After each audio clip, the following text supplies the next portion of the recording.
정말 별하별 다양한 대답이 나왔을 것입니다. 그런데 이제 그 중에서 그 대답들을 전부 다 이렇게 분류해 가지고 살펴보니까 그 대답들 가운데 이제 제일 많은 순서대로 정리해서 세 번째 3위, 이거는 이제 크리스마스 캐롤이었다는 대답이었습니다.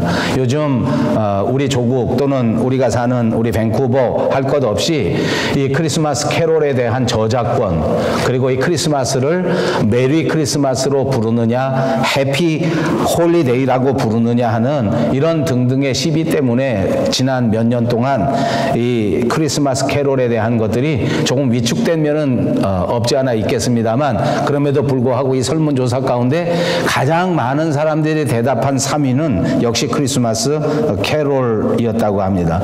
이제 두 번째는 크리스마스 트리입니다. 여러분들도 한번 생각해 보시죠. 크리스마스 트리, 이것이 크리스마스 하면 딱 떠오른다는 것입니다. 어떻습니까? 여러분들 혹시 여러분의 가정에 크리스마스 트리 만들어 놓으셨나요? 요즘 이 크리스마스 트리도 또 이런저런 구설수가 있습니다. 그냥 살아있는 소나무를 가지고 크리스마스 트리를 만드는데, 이제 우리 교회도 매년 보면 우리 교회 마당에 그 크리스마스 트리용 나무를 파는 분들이 옵니다. 저분들이 이 겨울철에 크리스마스철에 한 달 또는 2달 동안 이렇게 여기 와서 크리스마스용 나무를 파는데, 저분들이 팔고 교회에다가 그 임대료 비슷하게 내놓는 돈이 상당히 많이 있다고 합니다. 매년 그 수입이 적지 않은 것 같고요. 또 우리가 이제 교회 올 때 보면 금요일 날이나 주일 날이나 보면 많은 사람들이 와서 크리스마스 트리를 사가지고 가는 것들을 보게 되는데, 이제 과연 이렇게 살아있는 나무를 가지고 집에다 갖다가 트리를 만들었을 때 이제 여기 벌레, 또 여기에 이런저런 부작용, 이런 것들이 이제 요즘 많이 생겨져서 이 생나무를 가지고 트리를 만드는 것이 가능한가 그렇지 않은가 하는 이제 논란들이 요즘 쉬지 않고 벌어지고는 있습니다. 그래서 상가에서 보니까 이제는 크리스마스 트리들을 정말 다양하게 만들어서 파는 것 같습니다. 조립식으로 아주 큰 것에서부터 시작해서 조그만하게 놓을 수 있는 것, 그리고 또 이제 거기다가 이렇게 장식하는 거, 이런 것들이 얼마나 많이 발전되었든지, 저는 사실 집안에 생각해 보니까 여기 와서 목회하는 동안 15년, 16년 만에 저희 집에 처음으로 크리스마스 트리를 한번 만들어 봤습니다. 왜 크리스마스 트리를 만들었나 가만히 생각해 보니까 세월이 많이 흐른 다음에 저는 집에다 크리스마스 트리를 만들거나 이러는데 그렇게 소질도 없었고 큰 관심이 없었는데, 손주들이 생기니까 이 손주를 위해서 아무래도 하나 만들어야 되겠다 하고 올해 큰 맘 먹고 크리스마스 트리를 하고, 그리고 손녀딸을 데리고 상가에 가서 막 이거 하는 걸 만들고 하면서 제가 마음에 얼마나 흥분했는지 모릅니다. 우리 손녀딸이 얼마나 좋아할까. 이거 반짝반짝 하는 거 사서 매자고 하면 막 보통 좋아하지 않을 것이다. 별로 기대에 맞진 않았습니다. 물건을 사러 캐네디언 타이어에 갔더니 막 얼마나 화려하게 번쩍번쩍한지 그걸 보고 막 되게 기분 좋아하는 건 사시는데, 이것도 사자, 이것도 사자, 뭐 이것도 사자, 막 이런 거였지, 사다가 막상 갖다 놓고 나니까 그 다음에 별로 관심이 없더라고요. 아무튼 모든 사람들이 크리스마스 하면 생각나는 것은 여전히 크리스마스 트리, 이것이 2위였다고 합니다. 여러분, 그러면 크리스마스 하면 생각나는 거 1위는 무엇이겠습니까? 여러분 한번 맞춰보시겠습니까? 크리스마스 하면 생각나는 것에 설문조사를 했는데 1위. 예? 선물. 또 선물 아닙니다. 예? 이렇게 안 들리죠, 제가? 죄송합니다. 요새 뭐라 그러셨어요? 예수님. 예수님. 와우. 그랬으면 제가 이렇게 설교를 하겠습니까? 예, 1위는 화이트 크리스마스였다고 합니다. 오늘 아침 아니고 오후입니다만 교회 나오는데, 저희는 이제 지하 주차장, 아파트니까 지하 주차장에서 이렇게 나오거든요. 지하는 아닌데 지하같이 컴컴합니다. 1층보다 조금 낮은 곳에 있어서 근데 이제 이렇게 철문이 도르륵 열리고 저희가 이렇게 나오면 뒤에 차 나오지 못하게 좀 기다렸다 가잖아요. 저희 골목에 이렇게 탁 나왔는데 이렇게 해가 확 비치는 거예요. 그래서 제가 나오면서 와우, 화이트 크리스마스다 이렇게 했습니다. 근데 제 아내가 뭐라 그러냐면 손녀딸 듣는 데서 절대 그런 소리 하지 마라. 왜 그러냐, 저희 손녀딸이 할아버지 박사님이라면서 왜 이렇게 무식하냐 이렇게 할까봐. 화이트 크리스마스는 이렇게 써니한 크리스마스를 말하는 것은 아닙니다. 화이트 크리스마스는 우리 모두가 아는 것처럼 정말 우리 추억에서, 우리의 관념 속에서, 우리의 생각 속에서 정말 멋진 추억을 공유할 수 있는 눈 오는 성탄절 밤, 이것을 화이트 크리스마스라고 하지 않습니까? 여러분, 화이트 크리스마스라고 하면 떠오르는 것이 또 무엇인가? 각자 여러분에게 떠오르는 옛 생각이 있을 만하고 성탄절에 겪는, 연말 연시에 겪는 이런저런 생각이 있을 것이라고 생각합니다. 우리 조장로님이 대답하신 예수님, 이런 대답도 없지 않았습니다. 그런데 그거는 몇 위를 차지했는가 보니까 7위를 차지했다고 합니다. 아마 성탄절은 진짜 의미를 잃어버린 절기가 아닌가. 우리가 잃어버리지 말아야 할 성탄절의 진정한 의미는 무엇일까? 그건 말 그대로 예수님이 태어나신 일, 예수님이 탄생하신 날, 이것이 성탄절의 진정한 의미입니다. 죄악 속에서 구원받지 아니하고는 생명을 누릴 수 없는 인간들을 위하여, 바로 저와 여러분의 구원을 위하여 예수님께서 이 땅에 오신 그 귀한 날이 바로 성탄절입니다. 그래서 이 성탄절에 물론 추리를 만들고, 이 성탄절에 캐롤을 틀고, 이 성탄절에 눈 오는 정말 멋진 그런 추억을 기억하는 것도 중요하겠지만, 그보다 훨씬 더 소중한 것은 우리를 위하여 이 땅에 오신 예수님을 생각하고, 우리끼리 선물을 나눈 것도 중요하겠지만 우리의 마음을 우리 주님이 기뻐하시는 아름다운 선물로 드려야 할 그런 절기라고 하는 사실을 잊지 마시고 기억하시는 저와 여러분이 꼭 되시기를 바랍니다. 그러므로 이 성탄절은 우리끼리 선물을 나눠 갖고 우리끼리 기뻐하고 우리끼리 파티하는 것보다는 훨씬 더 고상한 의미, 진정한 의미가 있다고 하는 사실을 깨달으시고, 이날 성탄절에 우리에게 오신 우리 구주 예수 그리스도를 다시 한번 기억하고 주님 앞에 우리의 마음에 중심을 들여 예배할 수 있는 저와 여러분이 다 되시기를 주님의 이름으로 축복합니다. 옆에 있는 분들과 인사합니다. 메리 크리스마스. 메리 크리스마스. 예, 오늘 성경 본문은 죄인된 우리 인간들을 예수님께서 정말 뜨겁게 사랑하신 그 하나님의 사랑의 극치를 우리에게 보여주고 있습니다. 본문 23절에, 저쪽 화면이 나한테 안 보이는데, 예, 고맙습니다. 보라, 처녀가 잉태하여 아들을 낳을 것이요 그 이름은 임마누엘이라 하리라 하셨으니, 이를 번역한즉 하나님이 우리와 함께 계시다.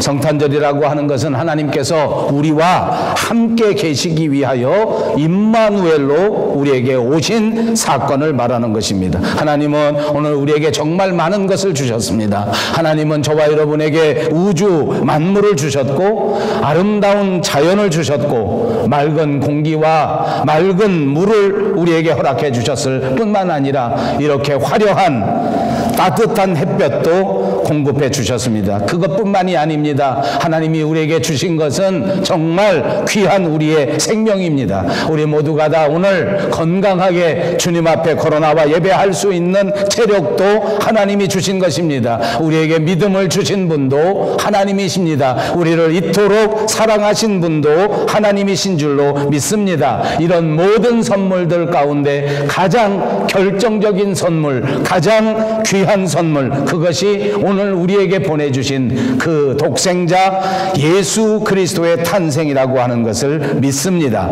이제 주님께서 우리에게 오셔서 우리와 함께 하신 것이 성탄입니다. 이 성탄의 축복, 이 성탄의 신비, 이 임마누엘의 축복이야말로 하나님께서 우리에게 주신 지상 최대의 복인 줄로 믿습니다. 예수님의 성탄에 대한 기록이 성경에 기록되어 있는데 크게 두 가지 정도 예수님의 탄생에 대하여 기록하고 있습니다. 첫째, 마태복음에서 우리가 같이 읽은 것처럼 동방의 박사들이 별을 보고 왕을 찾아서 예루살렘에 오게 된 사건입니다. 그러니까 예수님의 탄생을 제일 먼저 알고 별을 보고 동방에서부터 찾아온 이 동방 박사들이 예수님을 처음 그 탄생의 소식을 알게 된 자들입니다. 그런가 하면 누가복음에 기록해 보니까 베들레헴 들녘에서 양을 치던 목자들도 천사들의 말을 듣고 예수님이 탄생하신 그 마을 구육간 외양간으로 찾아가서 어린 예수, 아기 예수님께 경배했다고 기록하고 있습니다. 이것이 또 두 번째 기록된 예수 탄생의 중요한 사건입니다. 그러니까 예수님께서 이 땅에 오신 것을 제일 먼저 알고 제일 먼저 보게 된 사람은 동방 박사들이요, 또한 베들레헴 들녘에서 양을 치던 목자들이었습니다. 마태복음 2장 1절에서 2절에 보시면 헤롯 왕 때 예수께서 유대 베들레헴에서 나심에 동방으로부터 박사들이 예루살렘에 이르러 말하되 유대인의 왕으로 나신 이가 어디 계시뇨? 우리가 동방에서 그의 별을 보고 그에게 경배하러 왔다. 그의 별을 보고, 그 별은 무엇입니까? 하나님께서 우리에게 가르쳐 주시는 계시의 별입니다. 저는 2019년 이 성탄절에 저와 여러분, 우리 교회 모든 성도님들에게 하나님이 참다운 인생의 길을 보여주시는, 우리의 진정한 인생의 앞길을 보여주시는 그 계시의 별이 다시 한번 환히 반짝반짝 빛나는 역사가 있으시기를 주님의 이름으로 축복합니다. 오늘 예배하는 동안, 오늘 기도하는 동안, 오늘 찬송하는 동안, 오늘 예배를 마치고 돌아가시는 발걸음에 여러분 앞에 비추어지는 이 계시의 별이 정말 반짝반짝 빛나서 여러분의 갈 길을 더 이상 방황하지 아니하고, 더 이상 여러분의 인생길에서 좌로나 우로나 치우치지 아니하고 주님이 기다리시는 그 아름다운 천성을 향하여 씩씩하게 걸어갈 수 있는 저와 여러분들이 꼭 되시기를 바랍니다.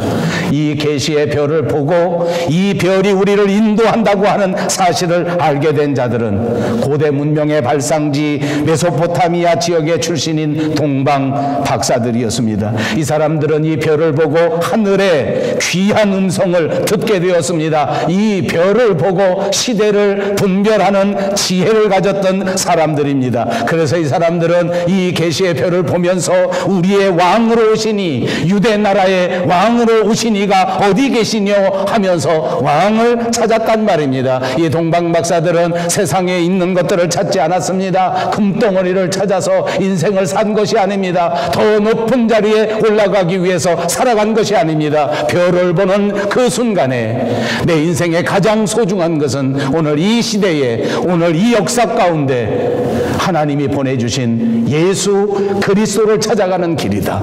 아멘. 저와 여러분의 남은 인생길에 가장 소중한 것은 이 예수 그리스도와 함께 살아가는 것이다 하는 것을 알게 된 것입니다. 그때 헤롯 왕이라고 하는 사람은 무지하게 당황했습니다.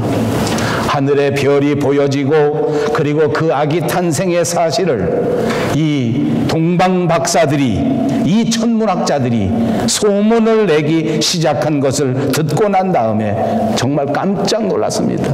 불안하기 시작합니다. 이제 어떻게 예수님의 탄생에 대하여 대비할 것인가? 어떻게 하든지 예수님의 탄생의 의미를 폄하하고 사람들이 그쪽으로 인기가 집중하는 것을 방해해야 되겠다고 하는 이 생각으로 번민에 빠지고 이 생각으로 잠 못 이루게 되었습니다. 여러분, 오늘 저와 여러분은 한번 생각해 봐야 합니다. 이 계시의 별이 반짝반짝 빛나는데 이 별을 보고 분명한 의미를 깨달은 사람을 저는 천문학자, 과학자라고 말했습니다. 그들이 동방박사들 아닙니까? 그런데 오늘을 살아보니까 똑같은 과학자라고 할지라도 이 별을 보고 하나님의 음성을 듣는 과학자가 있고 아무리 별이 반짝반짝하도 이게 도무지 무슨 의미인지 무슨 뜻인지 모르는 그런 과학자들도 많더란 것입니다. 우리가 살아봅니다. 제가 평생을 목회자로 살아갑니다. 그러면서 생각해 보니까 하나님의 말씀을 듣고 이것이 내 인생에서 가장 소중한 것이다, 이 말씀을 붙잡고 내 인생을 살아야 되겠다라고 깨닫는 사람이 있는가 하면 도무지 아무런 의미를 깨닫지 않고 아무런 지혜를 얻지 못하는 사람들도 얼마나 많은지 모릅니다. 누가복음 2장 8절에서 9절에 보시면 그 지경의 목자들이 밖에서 밤에 자기 양떼를 지키더니 주의 사자가 곁에 서고 주의 영광이 저희를 두루 비치매 크게 무서워하는지라. 천군 천사의 출현 때문에 두려워 떨고 있는 목자들에게 천사는 오늘 성탄의 메시지, 크리스마스의 메시지를 발표합니다. 10절과 11절에 천사가 이르되 무서워 말라. 보라, 내가 온 백성에게 미칠 큰 기쁨의 좋은 소식을 너희에게 전하노라. 오늘날 다윗의 동네에 너희를 위하여 구주가 나셨으니 곧 그리스도 주시니라.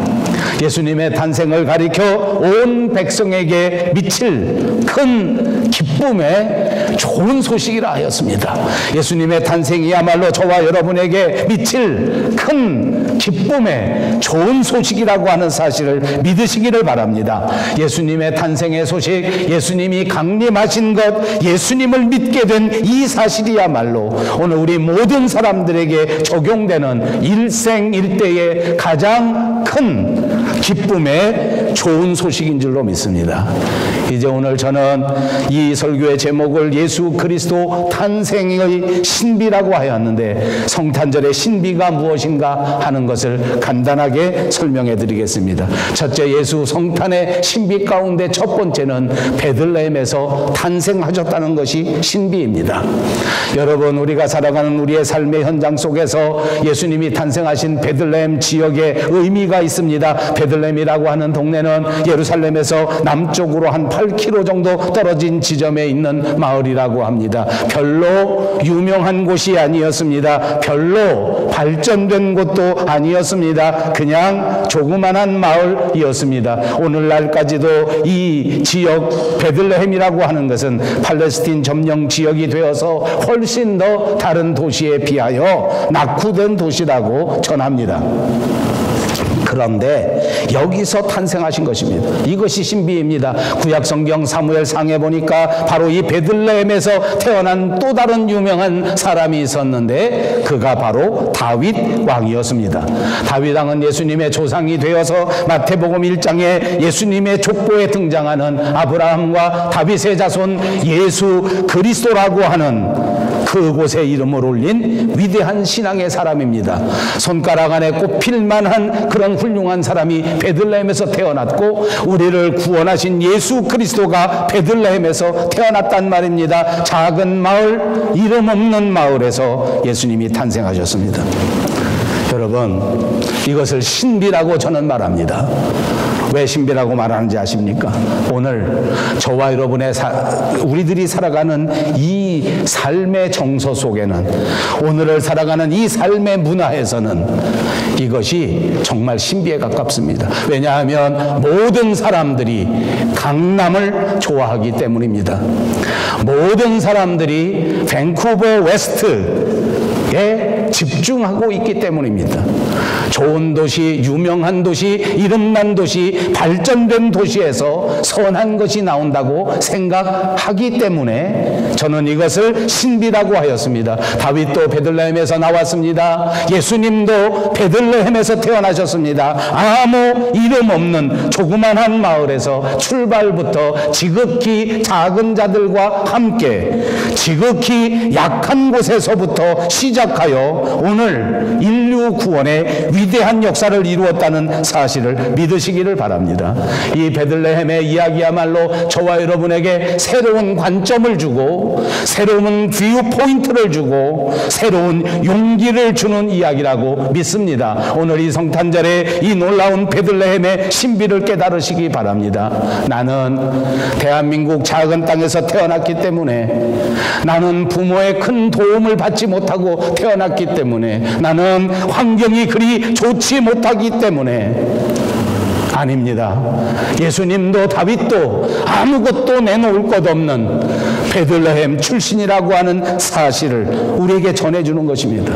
우리 조국 대한민국은 세계적으로 놓고 볼 때에 자랑할 것들이 별로 없는 나라라고 말할 수 있습니다. 정말 조그마한 극동의 먼지만한 나라라고도 말할 수 있는 것 아닙니까? 거기에 수없이 많은 외침을 받고 전쟁을 겪고 심지어는 같은 민족끼리 전쟁을 해서 아직도 그 전쟁이 끝나지 않은 불쌍한 나라, 작은 나라, 가난하기 짝이 없는 그런 나라였습니다.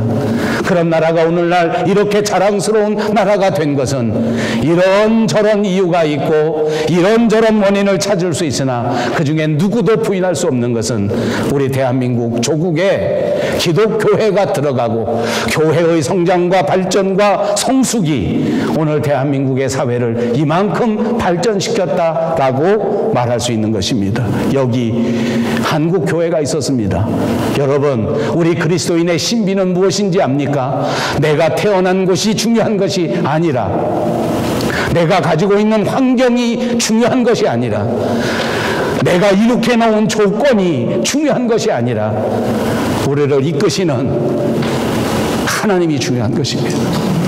예수님이 붙잡으시기만 하면 작은 베들레헴이 온 세상을 구원하는 역사의 주인공이 된단 말입니다. 여러분, 2019년 보내는 이 성탄절에 여러분, 이 베들레헴의 신비가 저와 여러분의 마음을 새롭게 해서 2020년에는 이 밴쿠버 땅 코키틀람 한쪽에 조그만한 교회에 불과한 우리 밴쿠버 영성교회가 이제 하나님 앞에 성령의 장중에 붙들려서 코키틀람을 구원하고 밴쿠버의 한인 사회를 구원하고 자랑스럽게 하나님 앞에 큰 열매를 맺을 수 있는 위대한 교회로 거듭나는 큰 역사가, 큰 신비가 꼭 있으시기를 주님의 이름으로 축복합니다. 두 번째 이 성탄의 신비는 동정녀의 신비입니다. 우리 그리스도인들은 언제나 사도신경을 고백합니다. 외아들 우리 주 예수 그리스도를 믿사오니 이는 성령으로 잉태하사 동정녀 마리아에게 나셨다. 동정녀 마리아에게 나셨다. 성령으로 잉태하시고 동정녀 마리아에게 나셨다고 하는 이 고백을 하고 있습니다. 이것은 우리 기독교에서 정말 중요한 교리입니다. 요셉과 마리아가 종혼하였는데 종혼하였을 뿐 동거한 일은 없었습니다. 그런데 마리아가 잉태하였습니다. 이 소식을 들은 요셉은 오늘 성경에 보니까 황당해서 정말 크게 고민할 수밖에 없었습니다. 그때 하늘에서 가브리엘이라고 하는 천사가 요셉에게 현몽하여 말하기를 이 아기는 성령으로 잉태된 것이다. 사람으로서는 이해할 수 없는, 사람으로서는 감히 생각할 수 없는 이 신비로운 일을 하나님께서 하셨다는 것입니다. 당사자인 마리아도 그랬습니다. 나는 도대체 남자를 알지 못하는데 도대체 어떻게 내가 이런 일이 있을 수 있겠습니까? 내가 무슨 임신을 했단 말입니까? 있을 수가 없는 일입니다. 받아들이지 못했습니다. 그러나 후에 마리아는 다시 한번 성령의 인도하심을 받고 하나님의 말씀은 능치 못하심이 없다. 주의 계집 종이 오니 말씀대로 이루어지이다 하고 순종하게 된 것입니다. 이 세상에 그 어떤 사람도 처녀의 몸으로 아기를 낳을 수는 없습니다. 그러나 하나님의 능력은 이 동정녀에게서 예수 그리스도의 탄생을 이루었다는 것입니다. 이것이 신비인 줄로 믿습니다. 오늘도 하나님께서는 사람이 감당할 수 없는 일을 우리에게 이루실 줄로 믿습니다. 오늘도 하나님께서는 세상이 줄 수 없는 인생의 진짜 축복, 진짜 기쁨, 진짜 행복을 저와 여러분에게 충만하게 나리워 주실 줄로 믿습니다. 마지막 세 번째 신비가 있습니다. 그것은 예수 그리스도의 이름이 신비인 것입니다. 보라, 처녀가 잉태하여 아들을 낳을 것이요 그 이름을 임마누엘이라 하리라 하셨으니 이를 번역한즉 하나님이 우리와 함께 계시다. 성경에 보니까 이스라엘 사람들은 모두가 다 이름에다가 의미를 부여하고 이름을 지었습니다. 우리 한국 사람들도 비슷한 그런 문화를 가지고 있습니다. 그래서 우리들의 이름에는 다 우리 어머니, 아버지, 우리 할아버지, 할머니가 지어준 이름에 의미가 있지 않습니까? 저는 이름이 박상우입니다. 상자는 장사상자를 쓰고 우자는 어리석은 우자를 씁니다. 저희 아버지, 저희 할아버지 때에는 어리석은 장사꾼이 되면 오래 산다라고 믿었기 때문에 이름에 박상우, 어리석은 장사꾼. 저희 어머니는 이것이 못마땅했습니다. 시아버지, 시어머니가 이름을 지어주니까 어쩔 수 없어서 이름을 짓기는 지었지만 거역할 수가 없으니까 그렇게 했지만 집에서 부를 때에는 호적에는 박상우라고 집어넣고 이를 부를 때는 다른 이름을 불렀습니다. 뭐라고 부른지 아십니까? 박상규. 별 규자를 붙였습니다. 장사의 별이 되라. 우리 어머니의 세계관과 우리 할아버지의 세계관은 정말 극과 극이었습니다. 저는 예수 믿고 목사가 된 다음에 저희 어머니한테 정말 죄송하지만 저희 할아버지가 훨씬 더 성경적인 사람이라고 생각합니다. 저는 평생 이름처럼 살기를 바랍니다. 어리석은 장사꾼이 되어 세상에서는 어리석다고 손가락질을 받는 한이 있더라도 거룩하신 하나님을 만나는 그 순간에 내가 너의 수고를 아노라. 내가 세상에서 당한 모든 손해와 세상에서 겪은 모든 고난을 내가 모두 아노라. 너는 세상에서 어리석은 장사꾼으로 살았지만 하늘나라의 위대한 별이 될 것이다. 아멘. 나만 혼자 좋아. 이렇게 생각하면 생각할수록 좋습니다. 여러분, 예수님의 이름이 무엇인지 아십니까? 임마누엘. 하나님이 너와 함께 계시다. 이 성탄절에 목사인 제가 여러분에게 진심으로 축복합니다. 임마누엘. 여러분의 삶에 오늘부터 평생토록 우리 하나님이 함께 하실 것입니다. 주님과 동행하시는 여러분, 여러분의 가정, 그리고 우리 교회가 꼭 되시기를 주님의 이름으로 축복합니다. 기도하겠습니다.